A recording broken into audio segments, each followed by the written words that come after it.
Voilà pour l'essentiel de cette édition. Heureuse de vous savoir nombreux au rendez-vous du 20h sur la télévision togolaise.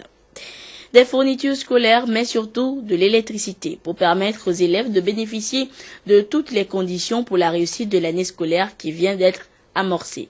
C'est ce dont viennent de bénéficier les apprenants du lycée d'Agbo-Drafort et d'autres établissements scolaires de la préfecture des Lacs. Le compte rendu avec Silver Abdou.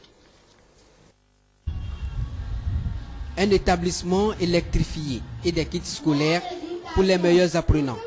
Ce sont là les diverses actions du gouvernement au profit du lycée d'Agbo-Drafort en ce début d'année scolaire 2014-2015. Par ce geste, le gouvernement entend réaffirmer sa solidarité aux enfants avec pour objectif de faire du système éducatif un facteur de premier plan dans le développement socio-économique du pays.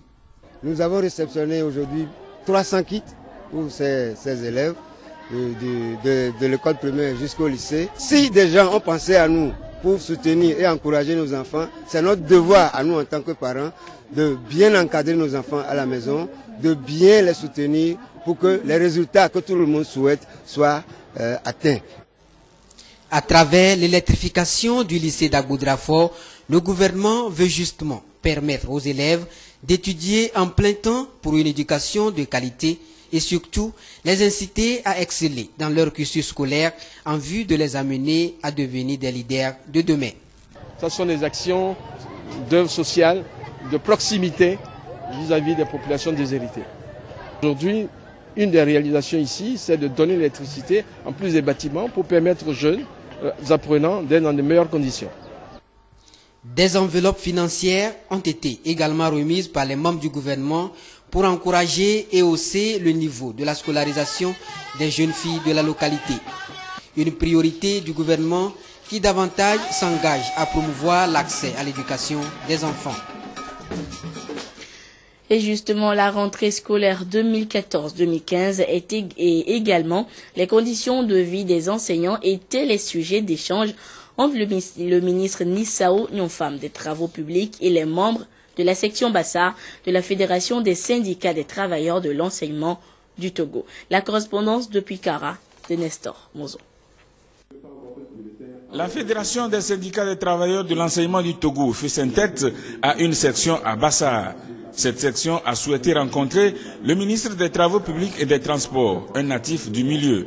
Avec d'autres cadres de la préfecture, ils ont échangé sur plusieurs sujets, dont la rentrée scolaire et sur ce qui se fait pour améliorer les conditions de vie des enseignants.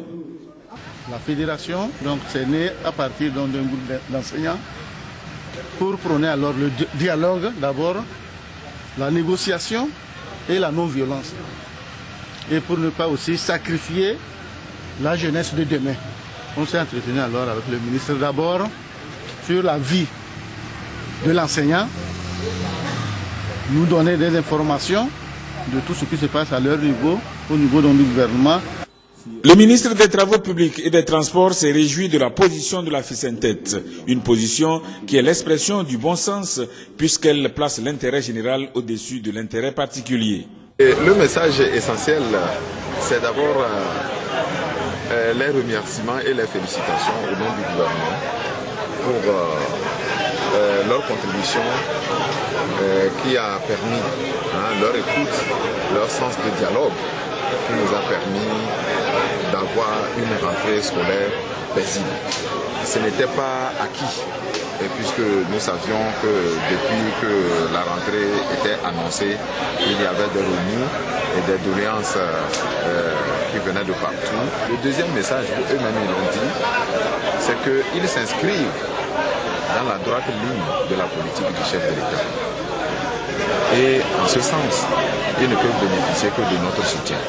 Et donc, nous leur avons promis de travailler avec eux ensemble pour que vraiment nous ayons les résultats que nous avons. Les échanges ont aussi porté sur la maladie Ebola et la prochaine révision des listes électorales. Le ministre Nyonfam a exhorté les membres de la FESENTET Bassar à poursuivre la sensibilisation sur les mesures préventives contre le virus Ebola. Il leur a aussi demandé d'œuvrer pour qu'au moment où la réactualisation des listes électorales va s'ouvrir, la mobilisation soit à la hauteur des attentes.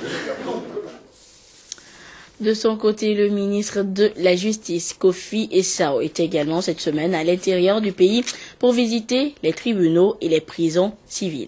À ce côté, le garde des Sceaux a échangé avec les magistrats sur leurs conditions de travail avant de se rendre à la prison civile de la ville pour écouter les détenus. La marque Bojona.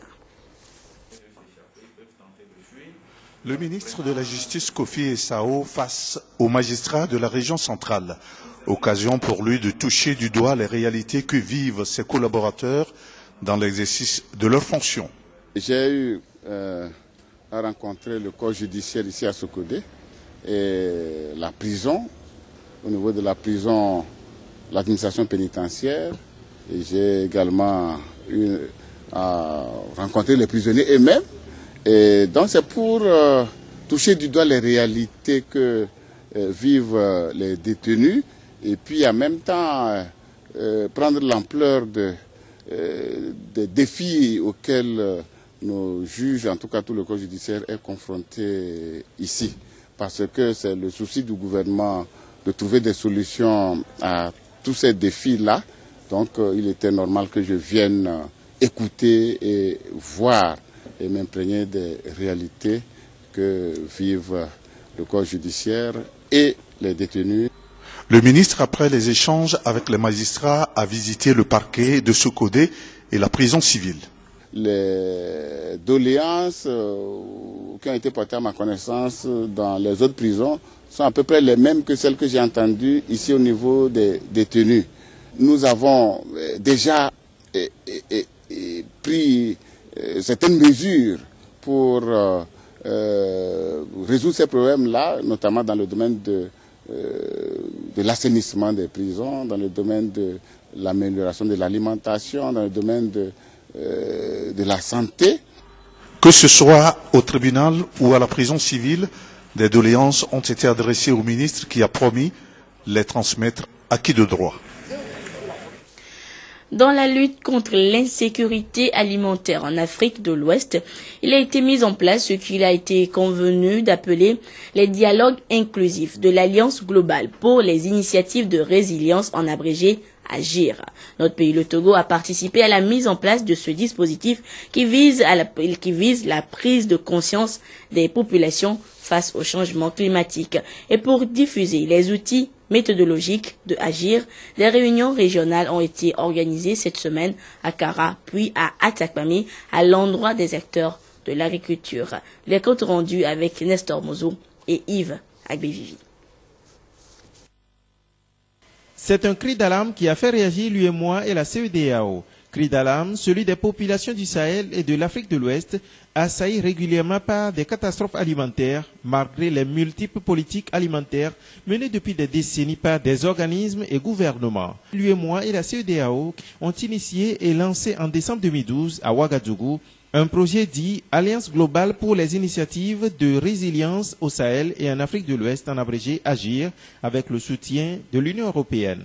Un projet qui vient en appui aux efforts déjà faits et qui fait l'objet de cette rencontre de différents acteurs de la région des plateaux. Question d'y apporter les retouches nécessaires pour une prise en compte des besoins des populations de la région. L'objectif principal, c'est d'ici dans 20 ans que la faim et la malnutrition là soient définitivement éradiqués dans la sous-région. 107 acteurs de divers secteurs participent à cet atelier régional. 107 acteurs qui représentent la voix de ceux qui, malheureusement, sont souvent victimes de malnutrition, la frange vulnérable du monde rural, les réfugiés et les sans-emploi, entre autres.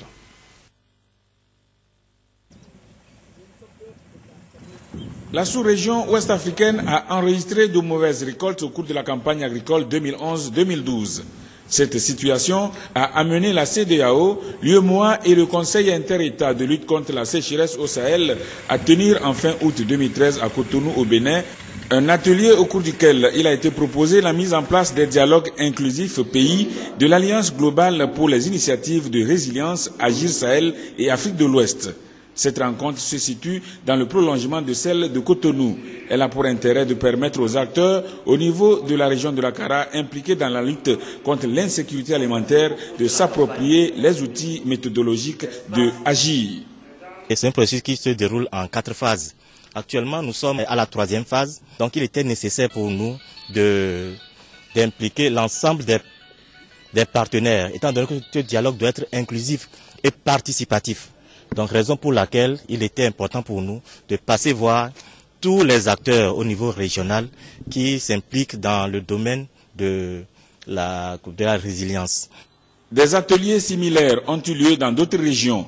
Une synthèse sera faite de ces différentes rencontres pour avoir un document qui servira à entreprendre un plaidoyer auprès des bailleurs de fonds en vue de la mobilisation des ressources dans le but de combattre l'insécurité alimentaire.